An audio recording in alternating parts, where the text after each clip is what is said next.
Welcome, ladies and gentlemen. I hope you're all doing well. And today, my friends, we're back with the Dwarf vs. High Elf showdown. It's going to be the classic grudge match. It shall be Grombrindle leading the forces of the Dwarves, facing off against another Dwarf main here in the form of Umais the Mountain King. So these are both Dwarf players who've actually made it to the grand finals of the faction wars with the Dwarves. So it should be quite interesting to see how these Dwarven mains deal with what many people perceive to be one of their worst matches, right? Dwarf players typically will ban High Elves and Skaven in my experience. Although some Dwarf players do leave High Elves open. Skaven is like the one that you really have to auto-ban just because it's so miserable. High Elves you can contest the matchup a little bit better and have a good chance of winning. Not good, but have a chance really. Against Skaven it's just such an uphill battle and kind of a bit of a roulette.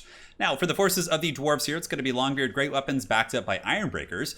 Ironbreakers, of course, we've seen their efficacy in a number of matchups, and honestly, their blasting charges can do pretty decent damage against SEMs and things like that as well. So it's going to be 2 Ironbreakers, a bunch of Thunderers in the back, 3 in total. Thoric Ironbrow, of course, is the auto pick for Dwarf Lords. It kind of sucks. I feel like the other Dwarf Lords need to be given some stuff because they're just all so mediocre compared to what you can actually get from bringing Thoric. But anyways, looks like on the far side, Norgrimling's Ironbreakers did get hammered by the High Mage, so that's a beautiful play there by Umais. He basically used the Armor of the Stars to get stock and unspottable, and then from there he used the Soul Quench, which if you cast it right down the pipe of a Dwarven formation, it can do a ton of damage, and he couldn't see the caster coming. Very, very nice opening there by the Mountain King Umais, although I should probably stop calling him that for this match because he is playing the Elves, but nonetheless, you guys get the picture. So the Dwarves are advancing up, don't have too much of a choice. The Elves are getting a little bit of harassing on the flanks. I do also like the inclusion of Shadow Warriors as a bit of a countermeasure against Slayers. Slayers, of course, are lightly armored, very vulnerable to this type of fire, but there are also basic archers as well. A lot of unshielded units. Longbeards do have good armor values at 100, but nonetheless, basic archers will be able to wear in there and do some decent damage over time. So a big, nice classic RTS concave coming in here and really hammering down these great weapon units. In the meantime, in the backfield, Shadow Warriors lurking, more Shadow Warriors over here. Will they actually go in after the Thunderers? Oh, it looks like they're actually charging in, which is very interesting. I don't think they would actually... Yeah, okay, they stopped and now they're shooting.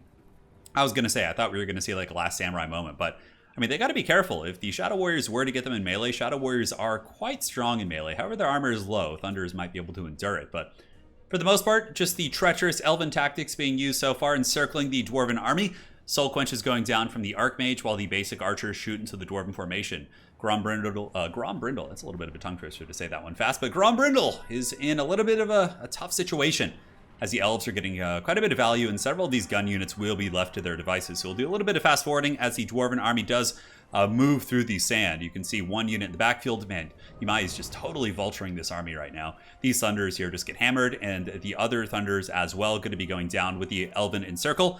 And the Dwarves are basically just trying to catch the Elvish infantry. They might be able to get them. Norgrimling's Ironbreakers have taken quite a bit of damage, and finally they get that long-awaited blasting charge right there, which does hit the Rangers, not the White Lions, but it does some okay damage. Certainly nothing crazy, but it gets the job done. Now, Thoric is chasing. It looks like he does have Rune of Speed. I don't know if he has Rune of Slowness, but Longbeards are not going to be able to catch these archers. 26 speed against 36, so the Elves do have longer legs and probably better cardio as well.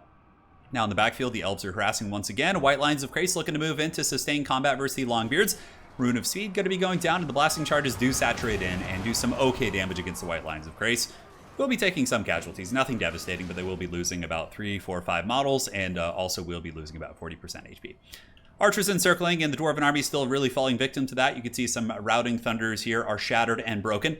Ammunition running a little bit sparse for the Elves, though. The Shadow Warriors that have been skirmishing and harassing the entire game are getting a little bit bare, and I think the Dwarves at this point kind of just have to cut their losses and just pull in and just form a bit of a Helm's Deep. They're not going to be able to catch the Elf army, and all these pursuing elements they have of chasing the Elves, I think are just going to lead to more and more Dawi casualties. So up in the sky, Armor of the Stars popped again. Let's go ahead and keep an eye out here on the Archmage. Arcane Conduit, Armor of the Stars has popped. Probably going to try and get alongside the Ironbreakers. That is 100% what they're going to be looking to do. Go after those very expensive units. Although taking out the Thunderers as well is quite nice as well. Man, my brain is just... I just finished casting that chess tournament and just totally... My brain is in a different place right now. But you know what? We're going to enjoy this game and it's going to be great. So, Shadow Warriors concave firing in. You can see 1, 2, 3, 4. All of whom are shooting except the one that is out of ammo right here. It's kind of a cool thing. Shadow Warriors would actually be pretty decent against Slayers in the later stages of the game. So I think that's a really, really cool inclusion. Longbeards with great weapons charging down from the high ground. White Lions of Crace rocking the mighty 69 models. Slanesh bless this game here as they do charge down the hill. Going to be getting the classic Dowie sandwich, and the Longbeards will take some heavy casualties from the downhill charging white lines for sure. 66, and let's see what their casualties are, down to 61. A lot of HP is lost, but the Dwarves will hold, and the Dwarven sandwich is in full effect as the rest of the Dwarves do come in, and this is the War of Vengeance round 2, baby. You can see here these white lines of Crate's going to be getting circle beaten pretty damn good right there. So the Dwarves have given up pursuit. Blasting charges once again coming in from Ironbreakers, proving why they're just such a goddamn good unit. It was pretty crazy to see how well Grombrindal was able to use them in the grand finals of the faction war. Able to do some excellent work against the very, very tough Vampire Counts of Voidlaws there. Here, the Longbeards with Great Weapons able to fend off the Lion Chariots of Crace, which do get the Apotheosis, so going to be getting a little bit of healing. And Thoric Ironbrow now moving in to attack the Rangers here as the other Ironbreakers... Ooh, they still have blasting charges. Okay, that's going to be some nasty, nasty damage. And honestly, the balance power has kind of crept back to the middle as ammunition does kind of fade away from the Shadow Warriors and the Archers. It really leaves the High Elves with, the need to get in there and fight in close quarters. And of course, the Dwarves with Ironbreakers, blasting charges, Longbeards, great weapons. They have some pretty good troop quality for sure. Now, Lion Chariots of Crace going to be going up on the high ground, chasing down the Thunder units, which of course is a very, very good choice if they're able to come back. They could shoot up at the Archmage in the sky. They go after the Lion Chariots of Crace. Things would get pretty nasty for sure. Now, Dwarf surging in, a really good rune of speed. That's going to be putting them up to 55 melee attack and 55 here and 38 speed, so they can actually get in there and catch some of the Elves. I think they're a little bit faster, yeah, so 33 on the white lines, of course, they're quite heavily armored. Now, the Dwarven gun unit actually does come back, and it looks like Grombrindal is going to be rallying that back to the battlefield. Will he be able to get any shots off? I feel like Umai's just going to do such a good job chasing it down here. He's really, really on point here, and those Lion Chariots probably going to be crumping in. Oh, here comes a Soul Quench. Where's that going to be going? And it does go into the Ironbreakers, but it wasn't down the side, nor was it at the best angle. It kind of needs to be down the side and like a little bit further away so it can get that like long penetrating shot right there. That's what she said. But here, Thoric Ironbrow obviously is going to be a much better combatant, so there certainly is a probability, based on what I'm seeing here, that the Dwarven army could be kind of cut down. However, Thoric is going to be a big X factor. So really, I think it's going to come down to, can the Dwarven troops like kill enough that Thoric is going to be able to hard carry? Because the Archmage is not going to be very good against Thoric. Obviously, the Great Eagles do not have the best armor piercing. They're not going to be enjoying their lives in that way. So here comes Thoric Ironbrow, going to be using a rune of some sort, the Master Rune of Slowness. As the Chariot does charge into more Dwarvish troops, it will be a little bit slower in here, but it's still rocking 33 speed. With Apotheosis coming down from Umai's, he should be fine. Probably going to be able to rotate those. More blasting charges coming in, and honestly, we have a dead even game in terms of the balance of power right now. This is pretty damn wild, and into the white line units are kind of out of the picture. We have some coming back here. These white lines are getting a little bit beat up by the Ironbreakers and Longbeards combo, and of course the presence of Thoric here in combat, and it's looking very, very dicey. I mean, this is much closer. When I first saw the replay and was, looking at the first couple minutes there, I really thought the game was going to be extremely one-sided, but this seems like it's actually going to be quite close. So, Ironbreaker 72 models. Norgrimling's Ironbreakers, the elite of the elite, holding at 35, and Longbeard's here with 53. Thoric moving his toilet seat back into the main engagement, smashing the Rune of Doom. Beat that rune like a drum is what I meant to say. And the Rune of Doom is active. The entire Dwarven army is going to be getting a fat buff right there. That is such a good ability, man. It's like, yeah, they really need to change the other Dwarf Lords. Like, it's so stupid. They actually nerfed Grombrindal, like, in the most recent patch. Like, yeah, we got Thoric, which is cool as a Dwarf fan, but then, like, Grombrindal, they took away the Flash Bomb from him. So now, like, nobody uses him ever, and he's such a cool character. Like, so are the other Dwarf Lords. Like, Thorgrim, like, is a little bit better in combat than Thoric, but honestly, Thoric is just better, like, with all of his different buffs, and the Rune of Doom, like, buffing your entire Dwarven core. Pretty insane. Anyways, Ironbreakers, 62 models, definitely taking some casualties, not at a very fast rate. Obviously, they're super armored, very high melee defense, mostly fighting Rangers, but the Chariots charging into the back of them is going to be pretty punishing for sure as we zoom in and see the Dwarven infantry attempting to make their valiant hold here in combat against one of their most hated foes, the dreaded High Elves. So there are the great weapons clubbing in there, doing the big fancy spinning attacks from those white lines of Crace. The Eagle's back up in the sky, and it looks like the Eagle did actually take a little bit of damage in combat, so Thoric must have gotten his big anvil beatdown going and must have done some damage. And I mean, this is where the Dwarves shine for sure. They're really good in this kind of grindy, sustained combat, as long as they're not being cycle charged by chariots and, breath attack and things like that. A Soul Quench would be really strong here. Like a proper Soul Quench right down the pipe of these Ironbreakers, hitting both of these units would be pretty devastating for sure, but it's a little bit harder than you'd think to land that ability. Now in the back, Longbeards have returned to battle. It looks like the Lion Chariots of Crace able to do the trick and kind of push them back and butter them up for the Great Eagle. The Archmage of High Magic does pop in here. As far as value accrued, Archmage has gotten about 1,600 value. Pretty good performance. Now we really are just in a bump and grind here. So it's going to be a little bit attrition heavy, so I'll do some fast forwarding, but otherwise we'll just be here all day watching this. The Elves do get a full surround. You can see here the Archers even piling into fight, just trying to break the leadership of the Ironbreakers down to 21 models and wavering.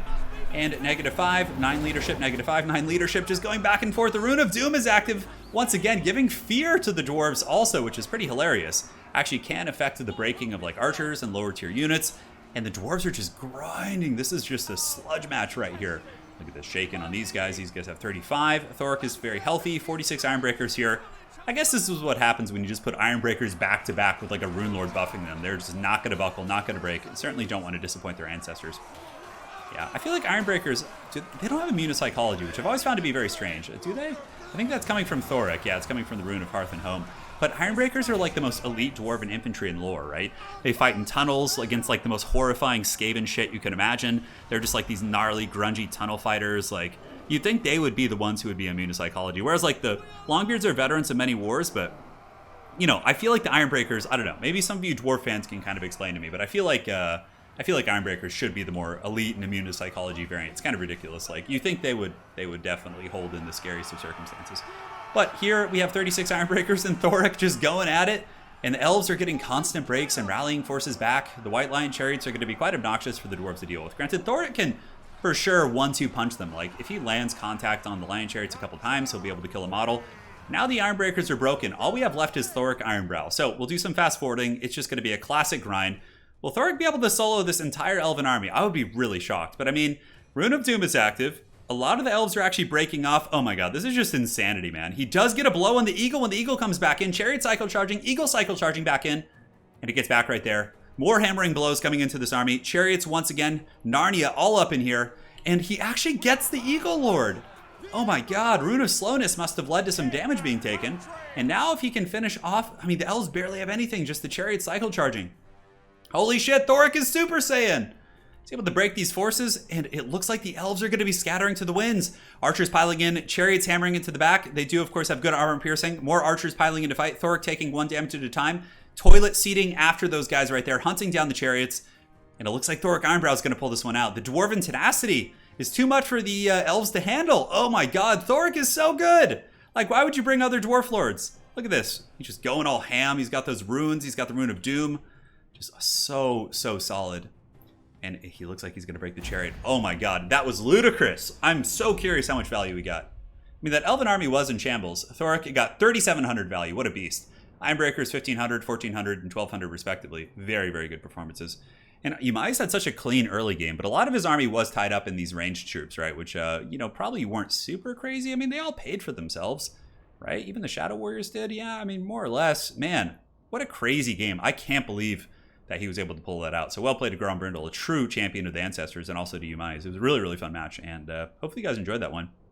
I honestly really liked Yumai's build too. Like, most Dwarf players will bring Slayers, right? So the Shadow Warriors are getting a accrue massive value. So I totally see it. But I guess with this build, like, the ammunition wasn't quite as effective based on all the armor. But yeah, really crazy. All right, well played. We'll see you guys next time. Take care of yourselves, and that is it for now. Cheers.